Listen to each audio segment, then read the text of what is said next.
This channel does not promote any violent, harmful, or illegal activities. All content provided by this channel is meant for an educational purpose only.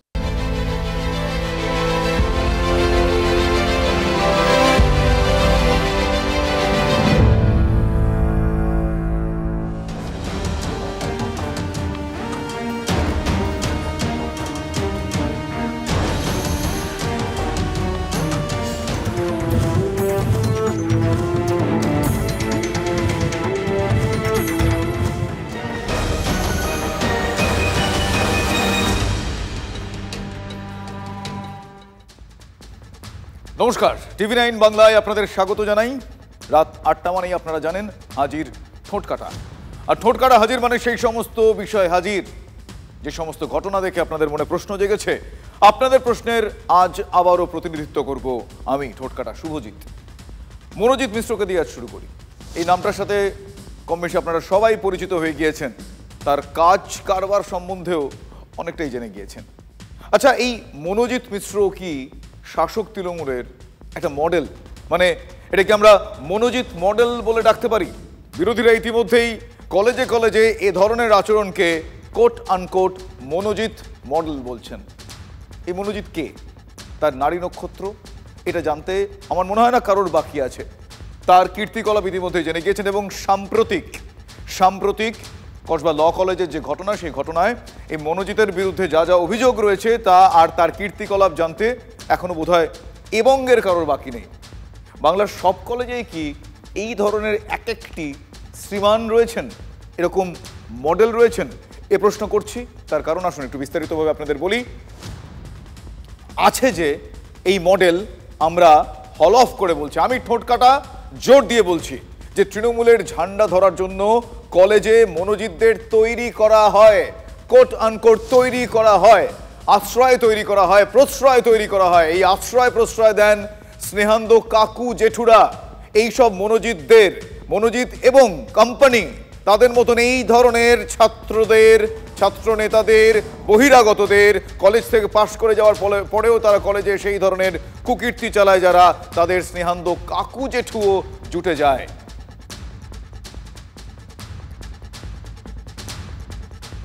আমরা কারো কোনো একটা নির্দিষ্ট দলের হয়ে কোনো রকম কথা বলিনি, বলবো না।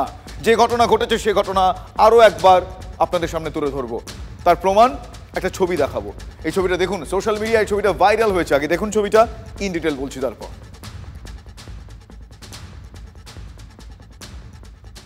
হাওড়ার নরসিংহ দত্ত কলেজ, তৃণমূলের ছাত্রনেতার নির্দেশে কিভাবে কলেজে র্যাগিং হচ্ছে চোখের সামনে দেখতে পাচ্ছেন আপনারা। বলার অপেক্ষা রাখে না, কান ধরে উঠবোস করানো হচ্ছে।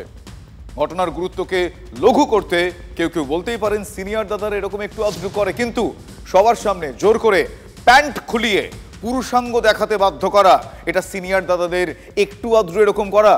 ছাত্রকে নগ্ন করে হাসি মস্করা করা, যৌন নিগ্রহ করা, আর এসব ইউনিয়ন রুমে, কলেজের ক্লাসরুমে দিনের পর দিন কি করে হয়? ওই যে বলে হয় জানতে পারো না, এক্ষেত্রেও তাই বলছি, হয় জানতে পারো না। এখন জানা যাচ্ছে কসবা ল কলেজের ওই শিক্ষকের কথাটা খুব মনে ধরেছে, কানে অনুরণিত হচ্ছে, বাজছে। হ্যাঁ, পাতা যখন নড়েছে, বাতাস তো ছিলই। বহু অভিযোগ আছে, কিছু বেরিয়েছে, মানে গাছের পাতা নড়েছে মানে বাতাস ছিল, পাতা যখন নড়েছে বাতাস ছিল। ওই যে বললাম কানে ধরেছে, মনেও লেগেছে।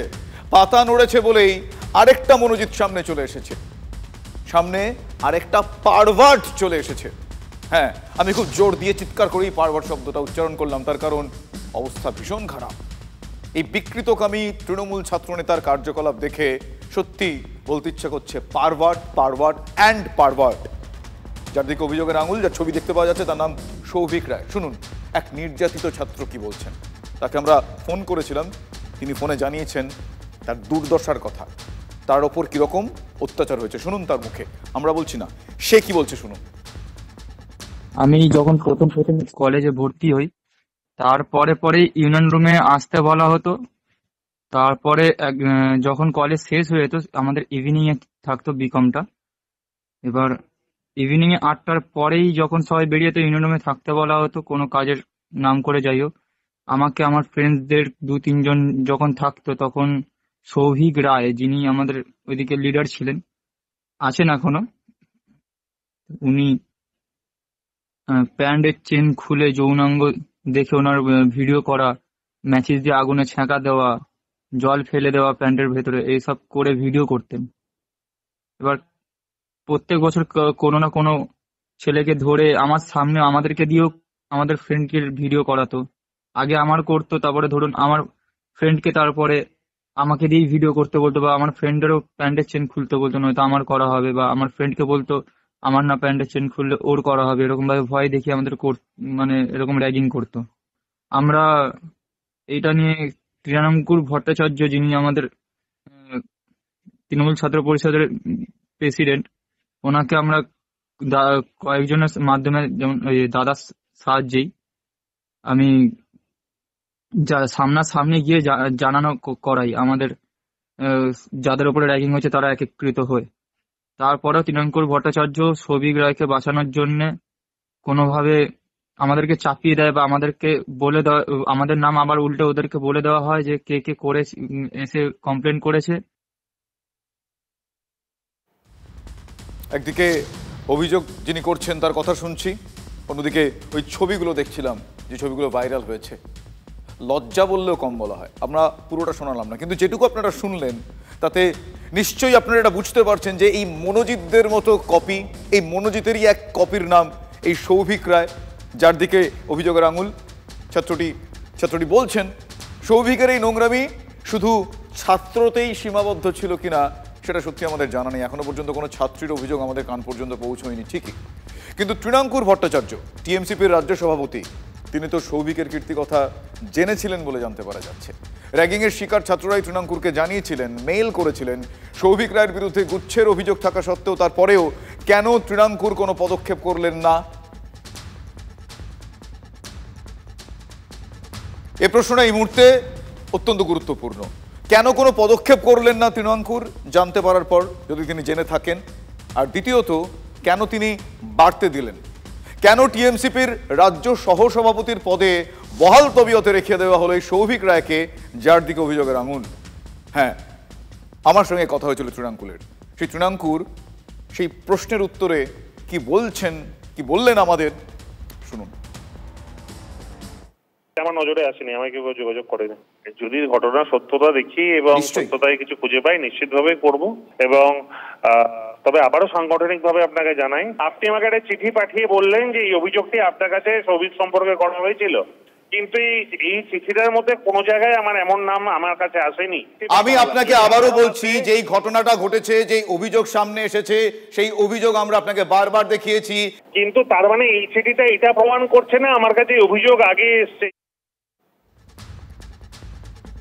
শুনলেন সেই কথোপকথনের একটা অংশ। তৃণাঙ্কুর অস্বীকার করতেই পারেন, কাজের চাপে, তার ব্যস্ততায়, মেলের ভিড়ে এই অভিযোগপত্র হারিয়ে যেতেই পারে। কে কোথা থেকে মেল করছেন সব ক্লিক করে খুঁটিয়ে দেখতে হবে না, এমন মাথার দিব্যি সত্যি তাকে কেউ দেয়নি। কিন্তু কলেজের মধ্যে এমন নক্কারজনক ঘটনা যদি তৃণাঙ্কুরের কান পর্যন্ত না গিয়ে থাকে, তাহলে ব্যর্থতা তো তৃণাঙ্কুরের, তাদের ব্যর্থতা।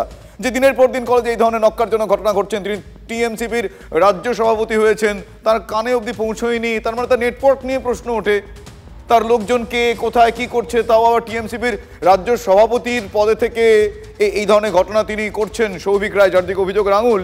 কিন্তু তৃণাঙ্কুর জানবেন না, এ কি করে সম্ভব? শুধু তৃণাঙ্কুর নন, 2023-এ যে অভিযোগপত্র পেয়েছিলেন হাওড়া জেলা তৃণমূল ছাত্র পরিষদের সভাপতিও, সেই চিঠির কপি পাঠানো হয়েছিল ব্যাটরা থানায়, এমনকি অ্যান্টি র্যাগিং কমিশনেও পাঠানো হয়েছিল। এসএফআই এর দাবি যে তৃণমূল ছাত্র পরিষদের অভ্যন্তরীণ রিপোর্টেও ঘটনার সত্যতার প্রমাণ মিলেছে। ভাবুন, এত কিছু হয়েছে, এত ঘটনা, ব্যাক টু ব্যাক অভিযোগগুলো সামনে এসেছে দিনের পর দিন, প্রায় 2 বছর। আমি যেটুকু হিসেবে আপনাদের দিলাম, যেটুকু আমরা জানতে পারছি, তারপরেও সবাই চুপচাপ। শুধু চুপচাপ নয়, এই সৌভিক রায়ের বিরুদ্ধে কোনো ব্যবস্থা টিল ডেট এখনো পর্যন্ত হয়নি। নাও দ্য কোয়েশ্চেন ইজ, প্রশ্ন হচ্ছে ব্যবস্থা কেন হয়নি? আরও একবার তুললাম আমি ঠোটকাটায় প্রশ্ন। কোন বাংলা সাউথ ক্যালকাটা ল কলেজের ঘটনা দেখার পরে স্তম্ভিত হয়ে গেছি আমরা, যেখানে গণধর্ষণের শিকার হয়েছে কলেজের এক পড়ুয়া, কলেজের প্রাক্তন ছাত্র নেতার মাধ্যমে। এখন হাওড়া নরসিংহ দত্ত কলেজ, সেখানে দেখা যাচ্ছে রাজ্যের তৃণমূল ছাত্র পরিষদের সহসভাপতি সৌভিক রায় সে এই কলেজে দাদাগিরি চালাতো এবং ফার্স্ট ইয়ারের পড়ুয়াদের প্যান্টের জিপ খুলে যৌনাঙ্গ প্রদর্শন করতে হতো এবং তাতে বিকৃত সুখ পেত এই তৃণমূল ছাত্র পরিষদের নেতা। ডক্টর হরিপদ ভারতীর কলেজ, মানে আমার পড়াশোনার কলেজ শুনে মানে খারাপ তো লাগছে, শুধু এটাই না, যদি একটাও কোনো কথা বলার চেষ্টা করে মানুষ তাদের বাড়ির সামনে গিয়ে অবরোধ করে আটক করুন। বেসিক্যালি তৃণমূলের হাতে থাকা এই ক্রাইম সিন্ডিকেট ইউনিয়ন রুমগুলো থেকে যা পরিচালিত হয়েছে বছরের পর বছর, এই ক্রাইম সিন্ডিকেট একাধিক অপরাধ ক্যাম্পাসের ভেতরে সেই অপরাধ চক্র তৈরি করেছে। তার মধ্যে র্যাগিং আছে, তার মধ্যে এইসব পর্নোগ্রাফিক এলিমেন্ট তৈরি করা আছে, তার মধ্যে টাকা চুরি করা আছে, তার মধ্যে দুর্নীতি অ্যাডমিশন সিন্ডিকেট তৈরি করা আছে, ফ্রেশার্স সোশ্যালের নামে ছেলে মেয়েদের থেকে যেমন খুশি টাকা তুলে সেই টাকা তৃণমূলের ফান্ডে পৌঁছে দেওয়া আছে। তৃণমূল ছাত্র পরিষদের সভাপতি তৃণাঙ্কুর ভট্টাচার্যকে একাধিকবার অভিযোগ জানানো হলেও, মেল করা হলেও, চিঠি দেওয়া হলেও, পুলিশকে চিঠি দেওয়া হলেও এই সৌভিক রায়ের বিরুদ্ধে কোনো পদক্ষেপ হয়নি। কেন? প্রশ্ন তুলছে বিরোধীরা। আমার ছাত্র রাজনীতির হাতে করেই ছাত্র নেতা হয়ে উঠে আসা এবং তারপর নরসিংহ দত্ত কলেজেই আমি গভর্নিং বডি প্রেসিডেন্ট হিসেবে অনেকদিন চালিয়েছি কলেজ। তো ফলত এই ঘটনাগুলো বেলাগামভাবে দুর্নীতি এবং অন্যায় করবার পক্ষে তৃণমূলের যে সাহায্য এই ধরনের ছেলেপুলেদের, তার ফলেই এই ধরনের ঘটনা ঘটছে। এই অপরাধ চক্র শুধু নরসিংহ দত্ত কলেজ নয়, হাওড়া সহ গোটা রাজ্যের সমস্ত ক্যাম্পাসে এই অক্টোপাসের মতন এই সিন্ডিকেট, এই চ্যানেল, এইটাকে এরা তৈরি করেছে। রাজ্য সরকারের কাছে ইউজিসির উচিত কৈফিয়ত তলব করা ইউনিভার্সিটিগুলোর উপরে, কারণ তারাই ইউনিভার্সিটি গ্র্যান্ট কমিশন, তাদেরই এ ব্যাপারে ক্ষমতা রয়েছে এবং ন্যাশনাল অ্যান্টি র্যাগিং সেল যাতে ইনিশিয়েট করে এই পুরো বিষয়টায়, তার জন্য লিখিতভাবে অভিযোগ জানাবো। এবং এটা কি করে কারুর বিকৃত সুখের পরিচয় হতে পারে যেখানে গোপনাঙ্গ দেখে বিকৃত সুখ পাওয়া যায়? কেন এটা হবে বাংলার কলেজের ইউনিয়ন রুমে? প্রশ্ন তুলছে বিরোধীরা, প্রশ্ন তুলছে TV9 বাংলা। অবাক এবং হতবাক হয়ে যাচ্ছি যে ব্রাত্যবাবু, আপনি শিক্ষামন্ত্রী, আপনি করছেনটা কি? আপনি কেন অ্যাকশন নিচ্ছেন না? দেখুন, কলেজে আমরাও পড়েছি, ছাত্র ইউনিয়নও করেছি, রাজনীতির পাঠ আমরা নিয়েছি, এখনও নিচ্ছি। কলেজের ইউনিয়ন রুম ছিল আমাদের কাছে একটা পবিত্র জায়গা। আমি জানি আমার সঙ্গে আপনারা অনেকেই একমত, কিন্তু মনোজিৎ, সৌভিকরা ইউনিয়ন রুমের সেই পবিত্রতা, সেই সুস্থতা, যদি পবিত্র শব্দটা আমরা ব্যবহারও নাও করি, সুস্থতা নষ্ট করেছে, অস্বাস্থ্যকর করে তুলেছে কলেজ শিক্ষাঙ্গন। ফোনে যোগাযোগের চেষ্টা করেছিলাম আমরা এই সৌভিক রায়ের সঙ্গে, কিন্তু যোগাযোগ করা যায়নি। মানে তিনি ফোন ধরেননি, বলার মতো মুখ ছিল না বলেই হয়তো ফোন ধরেননি। বুকের পাটা থাকলে ফোন ধরতেন।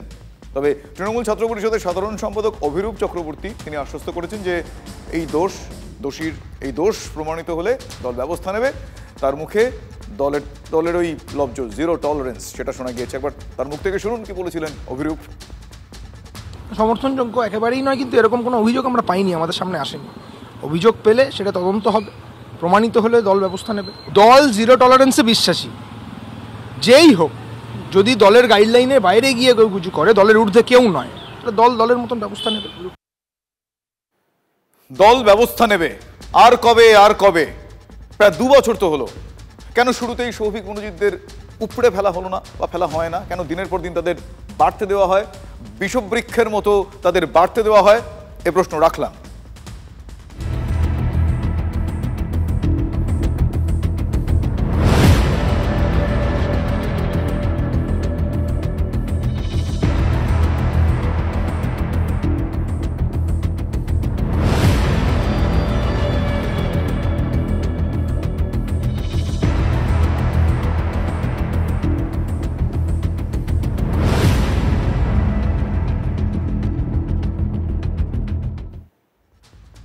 তবে জানেন তো, মানে এদের এই মনোজিৎ, সৌভিক, এদের মধ্যে একটা অদ্ভুত মিল আছে, অনেকগুলোই মিল আছে। গুরুত্বপূর্ণ মিল হচ্ছে মায়া। এরা মায়া কাটাতে পারেন না। সৌভিক রায় মনোজিতের মতোই প্রাক্তন হয়েও কলেজের মায়া তিনি ছাড়তে পারেননি। এত মায়া।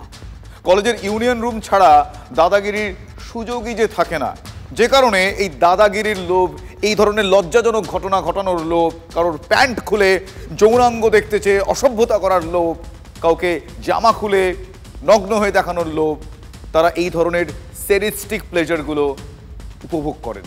হ্যাঁ, অস্বাস্থ্যকর করে তোলেন কমন রুম শিক্ষাঙ্গন। মনোজিৎ মিশ্র অস্থায়ী কর্মীর চাকরি করে ম্যানেজ করেছেন, দাদাগিরি পাক্কা বন্দোবস্ত করে ফেলেছিলেন, জানেন না নতুন করে কি বলবো। আসলে দাদাগিরি শব্দটা আমি ব্যবহার করতে চাইছি না, কয়েকবার করেছি বিষয়টা বোঝানোর জন্য। দাদাগিরি এগুলোকে বলে না, দাদাগিরির মধ্যেও নানা রকম স্নেহ থাকে, আমরা দিনের পর দিন দেখেছি। কলেজ ইউনিয়নকে বিচ্ছিন্ন রকমভাবে পর্নোগ্রাফির ঠেক করে ফেলেছিলেন তারা, পর্নোগ্রাফির ঠেক। কলেজের ইউনিয়ন রুম হয়ে উঠেছিল তাদের বিকৃত যৌনতার শুটিং স্পট, জোর জবরদস্তি তারা সেগুলো করতেন। আর এই মনোজিৎকে নিয়ে একটু নাড়াচাড়া হতেই শাসকের একটা মডেল সামনে চলে আসছে। এইগুলো দিনের পর দিন সব কলেজে অলমোস্ট তারা ঘটিয়েছেন। শাসকের ঝান্ডা ধরলে কলেজে চাকরি, তা অস্থায়ী হোক বা মাসের শেষে বেতন তো তারা হাতে পেতেন, মনোজিৎ তো পেয়েছেন। ভাঙড় কলেজে অস্থায়ী কর্মী পদে একাধিক শাসক নেতাকে নিয়োগ করা হয়েছে। আপনাদের জানাবো, তৃণমূল এবং তৃণমূল ছাত্র সংগঠনের অন্তত 8 জন নেতার হদিশ আমরা পেয়েছি, যারা অস্থায়ী পদে চাকরি করছেন। কেউ পঞ্চায়েত প্রধানের স্বামী, কেউ প্রাক্তন জেলা পরিষদের সদস্যের ছেলে। ফলে বুঝতেই পারছেন কোন বলে, কোন বাহুবলে, কোন প্রভাবে তাদের চাকরি, কোন যোগ্যতায় তাদের চাকরি জুগেছে। কলেজে কলেজে অস্থায়ী কর্মীদের দাপট।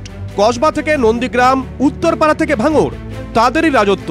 যাদের বেশিরভাগই তৃণমূলের নেতা বা তৃণমূল ছাত্র সংগঠনের নেতা, তারাই নাকি কলেজে ভর্তি থেকে অনুষ্ঠান, সবকিছুর হত্যাকর্তা। পরিচালন সমিতিতে থাকা শাসক নেতাদের মদতে তারা নাকি ছড়ি ঘোরান। ভাঙড় কলেজেও এরকম অস্থায়ী কর্মী পদে একাধিক শাসক নেতা রয়েছেন, সংখ্যাটা অন্তত 8। সব কলেজে মনোজিৎ মডেল মানে দিদির মডেল। দিদির জন্ম দেয় মনোজিৎকে, তার দলকে ধরে রাখার জন্য, তার দলের হয়ে গুন্ডামির জন্য। সবাই মনোজিৎ নয়, একটা গরিব ছেলে যদি একটা কলেজে কাজ করে এটা অপরাধ নয়। সূত্রের খবর, ভাঙড় কলেজে অস্থায়ী কর্মীদের তালিকায় রয়েছেন ভোগালী 2 নম্বর পঞ্চায়েত প্রধানের স্বামী চিরঞ্জিত মণ্ডল, রয়েছেন টিএমসিপির প্রাক্তন নেতা শাহনাজ আলম, প্রাক্তন জিএস জাকির খান, প্রাক্তন জেলা পরিষদ সদস্যের ছেলে খৈরুল মীর, রয়েছেন ছাত্র সংসদের নেতা শহীদুল ইসলাম, ছাত্র সংসদের অপর নেতা শাহানুর মোল্লা, রয়েছেন টিএমসিপি নেতা নাজমুল হোসেন এবং টিএমসিপি নেতা নূর মোহাম্মদ মোল্লাও। যত নেতা 5-7 জন কর্মচারী সব ছাত্র পরিষদের নেতা তৃণমূলের, অতএব কলেজের কর্মচারী, অতএব বেআইনি নিয়োগ, অতএব কর্তৃপক্ষ সেজে বসে কলেজে দাপট দেখাচ্ছে। তার সময় শাসক ঘনিষ্ঠদের নিয়োগের কথা স্বীকার করে নিয়েছেন ভাঙড় কলেজের প্রাক্তন অধ্যক্ষ বিক্রম রায়। চিরকালই হয়েছে, সিপিএম এর সময়ও হয়েছে, বিজেপি এলে তার সময়ও হবে। যারা যখন থাকেন তাদের সময় ছেলে পেলে কি করবে, বেকার ছেলে পেলে তারা এদিক সেদিক। তো সমস্ত কলেজে নন টিচিং স্টাফ লোকাল হয় এবং সেখানে চিরকালই কলেজগুলো স্থাপন হওয়ার পর থেকে তারা সমস্ত পলিটিক্যাল অ্যাপয়েন্টমেন্ট হয়। কলেজে কলেজে তৃণমূল নেতাদের অস্থায়ী কর্মী নিয়োগ নিয়ে আক্রমণ শানিয়েছেন শুভেন্দু অধিকারী। যারা টাকা তুলে দিতে পারবে, চিটিংবাজি করবে, এইসব চিটিংবাজদের পার্টিতে পরিণত হয়েছে। এটা হচ্ছে ভাইপো গ্যাং। যারা কলেজে কাজ করছে তারা শিক্ষিত, বেকার, যুবক, হতদরিদ্র, গরিব ফ্যামিলি থেকে তারা এসেছে। তারা একটা সময় তৃণমূল ছাত্র পরিষদ করত, এটাই কি তাদের অপরাধ? তৃণমূল সাংসদ কল্যাণ বন্দ্যোপাধ্যায় অবশ্য এ বিষয়ে ভিন্ন মত। নেতা যারা, তারা সেই ইনস্টিটিউশনে অস্থায়ী কর্মী হওয়া উচিত, ব্যক্তিগতভাবে। ইউনিয়ন রুম বন্ধ হলেও কলেজে কলেজে শাসক দলের মদতপুষ্ট অস্থায়ী কর্মী দাপট কি কমবে? প্রশ্নটা থেকেই যাচ্ছে। দেখলেন স্বজন পোষণ কাকে বলে? তৃণমূলের ভাঙড় যিনি দেখেন, শওকত মোল্লা, ক্যানিং পূর্বের বিধায়ক, তিনি কি বলছেন তার মুখ থেকেই শুনুন। ভাঙড় কলেজে যারা অস্থায়ী কর্মী হিসেবে আছে তারা দীর্ঘদিন ধরে আছে এবং আমি মনে করি সততার সঙ্গে, দক্ষতার সঙ্গে তারা কাজ করছে। সবাইকে মনোজিৎ বানালে তাহলে ভুল হবে না, আমরা বলছি না। শাসকের ঝান্ডা ধরে কলেজে যারা চাকরি পাচ্ছে সকলেই মনোজিতের মানসিকতার।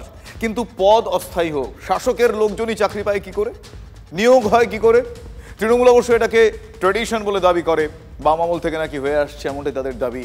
কোনো দোষ তারা নিজেদের দেখে না, তারা খালি ভাবে যে ওই 34 বছরের একটা হ্যাংওভার নিয়ে নাকি তারা চলছে। শুনুন কি বলছেন তারা। বেকার ছেলে সে পার্টি যে পার্টি করুক, কারণ সিপিএম তো 34 বছরে আমাদের এলাকায় যেসব স্কুল কলেজ আছে পার্টি মেম্বার ছাড়া কেউ চাকরি পায়নি। আমরা দেখেছি, তার কি ইন্টারভিউ হতো কিভাবে হতো জানি না, কিন্তু সেটার মধ্যে আমি কোনো অন্যায় বিরাট দেখি না। আগে যে আমাদের প্যারিমন কলেজে এসএফআই ছিল, লাস্ট রিক্রুটমেন্ট হয়েছে প্রশান্ত পান, উনি কি ইন্টারভিউ দিয়ে চাকরি পেয়েছিলেন? কতজন মরে গেছে, রিটায়ার করে গেছে, তারা কি ইন্টারভিউ দিয়ে চাকরি পেয়েছিলেন? পাননি। এটা হচ্ছে ট্র্যাডিশন। এটা সিপিএম এর বলার কোনো অধিকার নেই যে তৃণমূলের লোকেরা চাকরি পেয়েছে। আমরা দেখেছি সব পার্টি মেম্বার 1 লক্ষ টাকা মাইনে পাচ্ছে, আবার এখানে যে কলেজ আছে 1 লক্ষ টাকা মাইনে পাচ্ছে, তার একটাই যোগ্যতা পার্টি মেম্বার। ধারাবাহিকভাবে হয়ে আছে, যখন যে কলেজে ক্ষমতায় থাকে সুযোগ থাকলে ছেলেদের ঢুকিয়ে দেয়। আজকে যারা বলছে তখন কি তারা ঘুমোচ্ছিলেন নাকি? বলেননি কেন? তৃণমূল কংগ্রেসের ছায়াকে দেখে অনেকে ভয় পাচ্ছে, যার কারণে এই ধরনের প্রোপাগান্ডা তৈরি করে একটা ঘটনাকে কেন্দ্র করে আজকে গরিব ছেলে যারা তাদের পেটে লাথি মারার চেষ্টা করছে।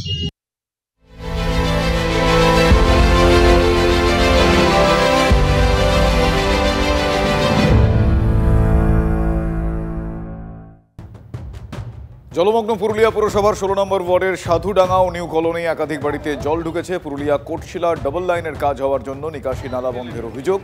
রেলকে জানিয়েও সমাধান হয়নি বলে অভিযোগ। প্রতিবাদের ট্রেন অবরোধে বাসিন্দারা। খণ্ডঘোষের শাখারি 2 নম্বর পঞ্চায়েতের পলাশডাঙ্গায় দীর্ঘদিন ধরে বেহাল রাস্তা, বারবার পঞ্চায়েতকে জানিয়েও কোনো রকম কাজ হয়নি বলে অভিযোগ। প্রতিবাদে রাস্তার ধানের চারা তারা লাগিয়ে প্রতিবাদ করছেন গ্রামবাসীরা। ঘাটাল পাঁশকুড়া রাজ্য সড়কে বাইক দুর্ঘটনায় আহত 4 জন। জগন্নাথপুরে পথ অবরোধ এলাকাবাসীর। ঘটনাস্থলে গেলে দাসপুর থানার পুলিশের সঙ্গে খণ্ডযুদ্ধ বেঁধে যায় বাসিন্দাদের। পরিস্থিতি নিয়ন্ত্রণে আনতে লাঠি উঁচিয়ে তাড়া করে র্যাব। সমুদ্রের চরে গাড়ি আটকে হুলস্থুল কাণ্ড। খেজুরির হিজড়ি এলাকার ঘটনা। গাড়ি আটকে বিপত্তির মাঝে হঠাৎ জোয়ারের জল বেড়ে যাওয়ায় আরো জটিল হয়ে যায় পরিস্থিতি। অবশেষে পুলিশের সহায়তায় ট্রাক্টর দিয়ে টেনে তোলা হয় ওই গাড়িটিকে। ময়নাগুড়িতে জোড়া বাইসনের তাণ্ডবে জখম 5। রবিবার সকালে হঠাৎই একটি বাইসন ঢুকে পড়ে চাষের জমিতে। অন্য বাইসনটি তাণ্ডব চালায় চা বাগানে। বাইসনগুলোকে ধরতে এলাকায় পৌঁছয় পুলিশ এবং বন দপ্তর।